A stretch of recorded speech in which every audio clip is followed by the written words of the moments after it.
The Last Passenger by Silent Screams. Don't forget to like and subscribe to the channel.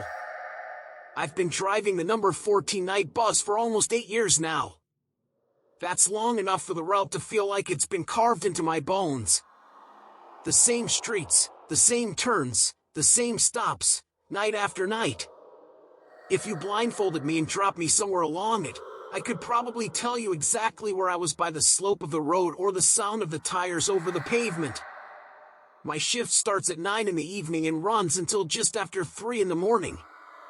It's not glamorous, but it's quiet, and quiet has its own kind of beauty. The city at night feels different than it does in the day, emptier, yes, but also more honest. You see the bones of it. The bright shop windows are dark, the chatter of pedestrians replaced by the low hum of streetlights and the occasional clatter of a bottle rolling along the sidewalk. You notice things you wouldn't during the day, the way fog curls around the base of a lamppost, or how the moonlight catches the edge of a puddle like liquid silver. People imagine the night shift is full of troublemakers, drunks, thieves, the kinds of people you cross the street to avoid. And sure, sometimes you get them. But mostly, it's the lonely ones. The quiet souls who drift through life half in shadow. I've learned to love those hours. There's no rush hour madness, no shouting from impatient passengers, no blaring car horns. Just me, the bus, and the city breathing in its sleep. Most nights, my route is nearly empty after midnight. I make the same stops even if no one's waiting. That's the rule. Sometimes I'll go half an hour without seeing a soul. The last few stops are almost always deserted, especially the very last one before the depot, a lonely little shelter on a stretch of road that feels forgotten by time. That's why I remember the night she first appeared so clearly. It was late November, one of those nights where the cold gets into your bones and refuses to leave. The wind had a bite to it, sharp enough to sting my cheeks when I stepped out earlier to check the bus before starting my shift. The first half of the route went as usual, 2 teenagers who got off at the mall, an old man who nodded off against the window before his stop, a couple heading home after dinner somewhere downtown. After midnight, it was just me and the hum of the tires on wet asphalt. Then, as I rounded the corner toward that forgotten last stop, I saw her. She was standing perfectly still in the pool of weak light cast by the shelter's flickering bulb. Tall and thin, wearing a long gray coat that reached her ankles. Her hair was black and straight, hanging down past her shoulders, and wet. Not damp, not ruffled by the mist, wet, as though she'd just stepped out of a heavy downpour. But it hadn't rained in days. She didn't wave or step forward. She didn't even look at me as I slowed the bus to a stop. Just stood there, her face tilted slightly down, her gaze fixed somewhere on the road ahead. I opened the doors. She stepped inside without a word, moving with a strange, fluid slowness. Not hesitant, not hurried, just measured. I waited for her to pay or show a pass, but she simply walked past me, her head turning just enough that I could see pale skin beneath the shadows cast by her hair. Most people at night sit near the front, close enough to the driver to feel safer. She didn't. She walked all the way to the back, to the very middle seat of the last row, and sat down. I pulled away from the stop, checking her in the rearview mirror now and then. She sat perfectly still, hands folded in her lap, eyes cast downward. We passed rows of shuttered shops, the skeletal frames of old warehouses, the black iron fence of the cemetery. When we reached the stop beside its rusted gates, she rose without a sound, gliding down the aisle. She didn't look at me as she stepped off. She didn't look anywhere, really, just kept her head slightly lowered, her wet hair hanging forward. She walked toward the gates without hesitation and slipped into the darkness beyond. I thought about her for the rest of the night, though I told myself it was nothing. Just a quiet passenger on a cold night. The next night, she was there again. Same place. Same coat. Same dripping hair. That's when the first prickle of unease crept in. It's rare to see the same passenger 2 nights in a row at that stop. That stretch of road doesn't lead anywhere but the cemetery, and the houses nearby have been abandoned for years. There's nothing out there, no shops, no bars, no open businesses. She boarded in silence again. Same slow, deliberate walk to the back row. And I swear to God, the air in the bus seemed colder the moment she stepped on. On the 3rd night, I started to notice more. When I looked at her in the rearview mirror, her face seemed wrong.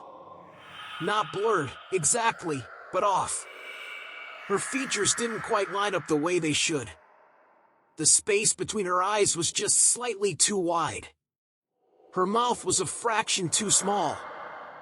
If I looked quickly, I might not have noticed, but the longer I stared, the more unsettling it became, like staring at a painting where something is just a little out of place. She never shifted in her seat. Never looked out the window. Never acknowledged the world around her. By the 5th night, I was dreading that last stop. But she was always there. By the 6th night, I developed a habit. As I turned onto that last stretch of road, I would grip the wheel a little tighter, keep my eyes fixed straight ahead, and tell myself not to look until the last possible second. And then, inevitably, I would glance toward the stop. And there she'd be. Same gray coat. Same wet hair. Same downward tilt of the head. The street light above her had gone completely out by then, so she was just a silhouette against the dim orange glow spilling from a distant lamp further up the road. Yet I could still see the glint of moisture on her coat. She stepped onto the bus in silence. No ticket. No greeting. No visible breath, though it was cold enough that mine fogged the glass. She sat at the back again. And I began to notice that it wasn't just the cold she brought in with her, it was the quiet. The moment she stepped inside, the hum of the engine seemed duller, the creak of the seats quieter, even the wind outside muted. By the 7th night, I couldn't take it anymore. As she boarded, I forced a smile and said, "Cold night, huh?" No reaction. Not even a flicker of acknowledgement. She passed me, her wet shoes leaving no sound on the rubber floor. But in the rearview mirror, I swear her mouth moved. Just a fraction. Not in sync with anything I had said. As though she were speaking to someone else entirely. I didn't sleep well after that shift. Every time I closed my eyes, I saw her face, off-kilter, like a photograph that had been stretched in just the wrong way. On the 9th night, I noticed something that made my skin crawl. The passenger counter, the little device mounted near the front door that logs every boarding and exit, showed 1 boarding, 0 exits. I told myself it was a glitch. Maybe it hadn't registered her stepping off. But deep down, I knew better. 2 nights later, something happened that stripped away the last layer of my denial. It was 2:15 a.m., and she was the only passenger. The streets were nearly pitch black, save for the occasional pool of light from a flickering lamp. I was watching her in the mirror when the street lights ahead blinked off for just a moment. In that brief darkness, her seat was empty. When the lights came back, she was 3 rows closer to me. I hadn't heard her move. She was staring directly at me in the mirror now. Her eyes. God, her eyes.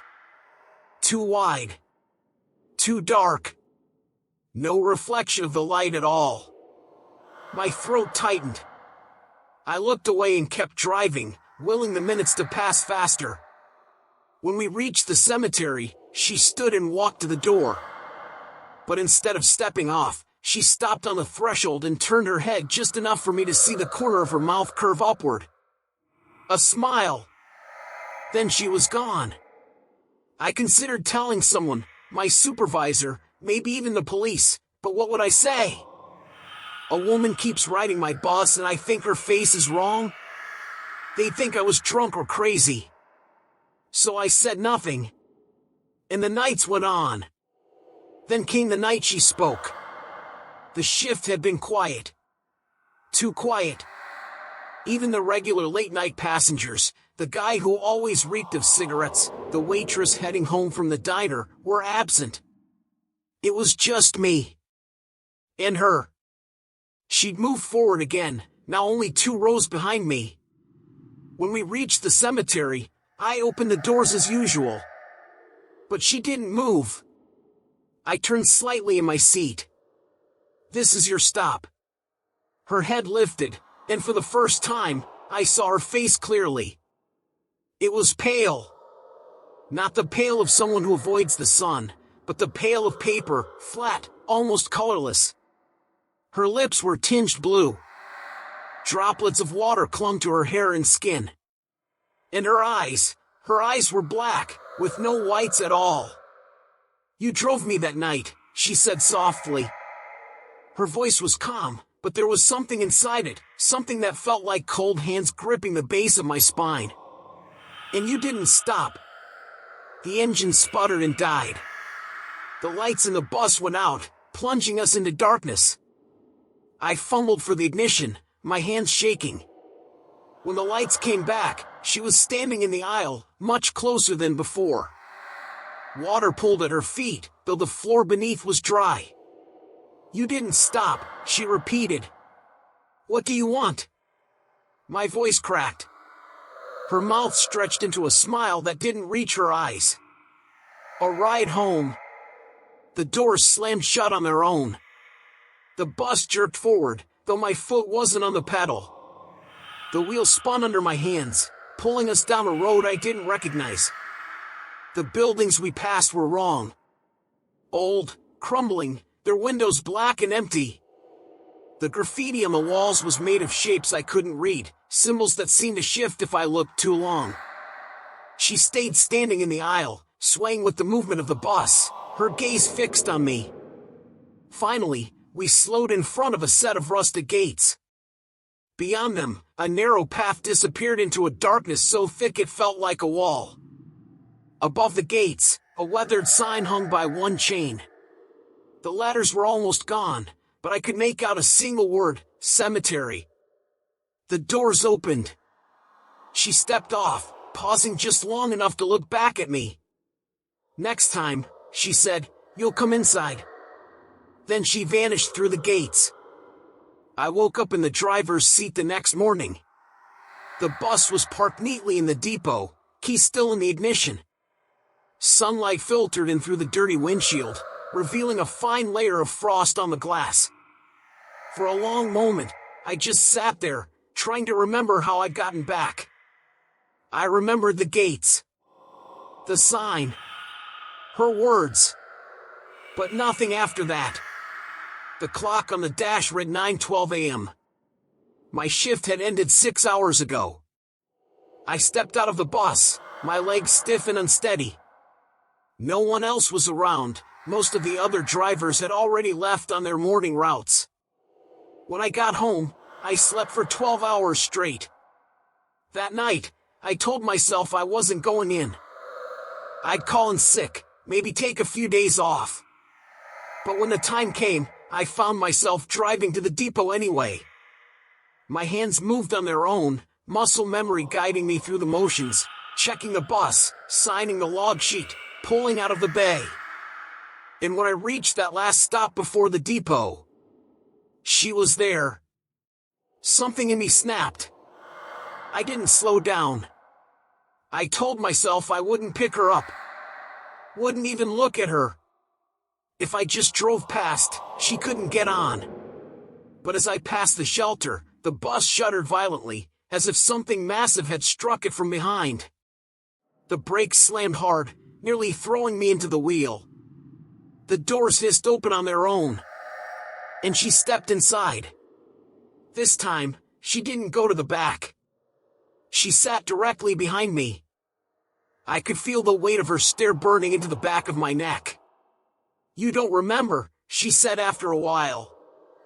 Her voice was soft, but it filled the entire bus, as if the air itself was carrying it.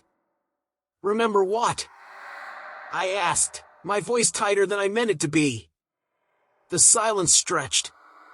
Then, it was raining. You saw me.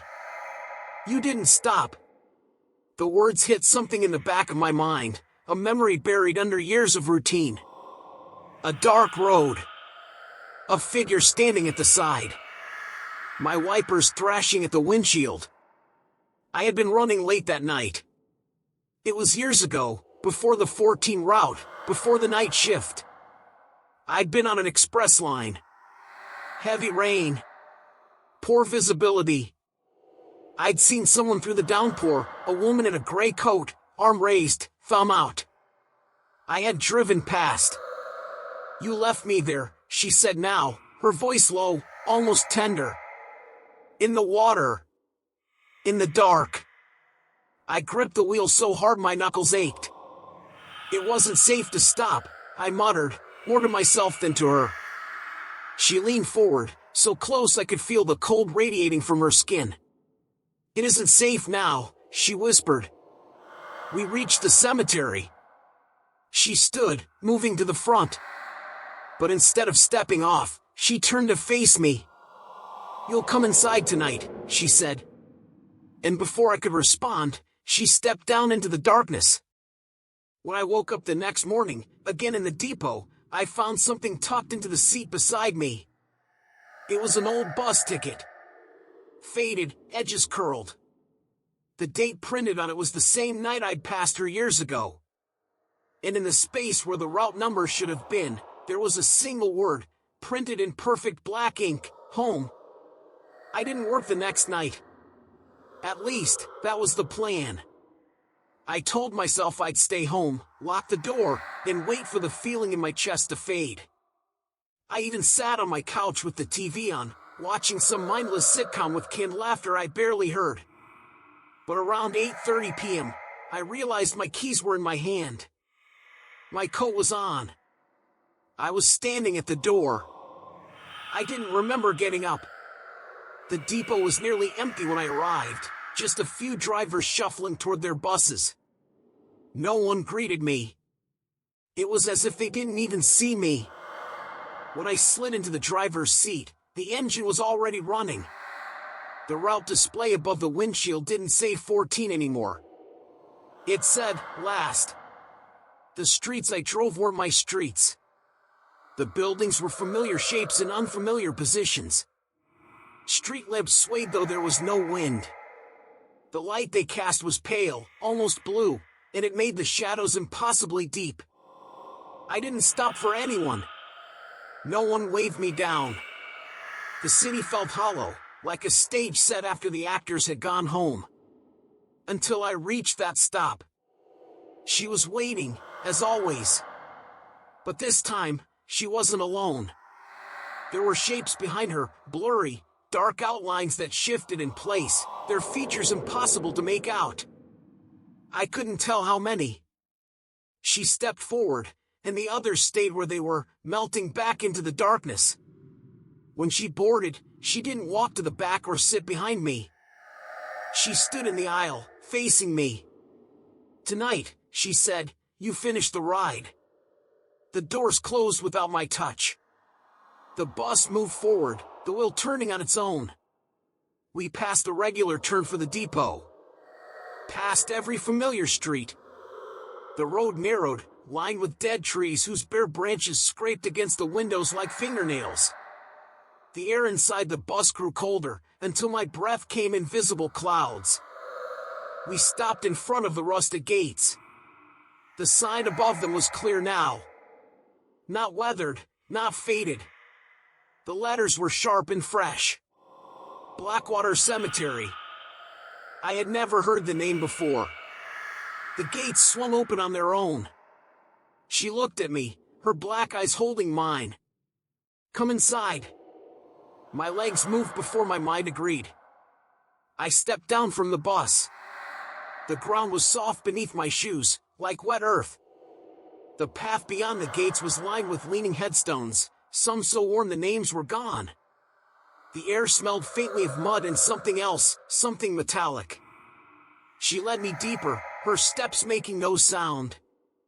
I wanted to speak, to demand answers, but my throat wouldn't work. We stopped in a clearing. The moonlight revealed a small, stagnant pond at its center. The water was black and still, but the surface shimmered faintly, as if reflecting a different sky. "This is where you left me," she said. The memory hit me hard, rain hammering the roof of my bus, headlights flashing on a figure at the roadside, water swirling around her ankles. My hands tightening on the wheel as I drove past. She stepped toward the pond. "You could have stopped." Her voice wasn't angry now. It was sad. The surface of the pond began to ripple. Shapes formed beneath it, faces, pale and distorted, pressing upward as if trying to break through. "You're not the only one," she said, and I realized she wasn't speaking about herself anymore. The water began to boil. Hands, too many hands, reached out, pale and dripping, clawing at the air. The cold hit me like a wall. I turned to run, but the path back was gone. The headstones were closer now, crowding in. Shadows stretched from them like living things, reaching for my legs. Her voice was right beside my ear. "Now you'll take our last ride." Hands closed around my arms, my neck, dragging me toward the pond. The black water swallowed the moonlight. The last thing I saw before I went under was the bus, my bus, parked at the edge of the clearing, its headlights burning cold white. Through the windshield, she sat in the driver's seat. And she was smiling. When I opened my eyes, I was back in the driver's seat. Morning sun through the glass. Depot silent. The route display above the windshield still read, "Last."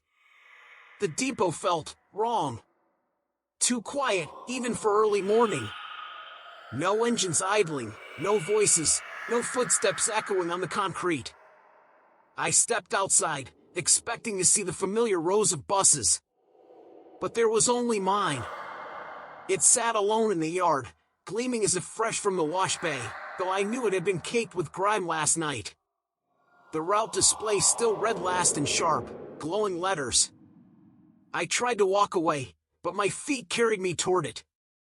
The driver's door opened with a soft hiss. I climbed in. The seat felt different. Higher. Harder. I glanced in the side mirror. My reflection didn't move with me. It smiled. The ignition was already on. The engine purred.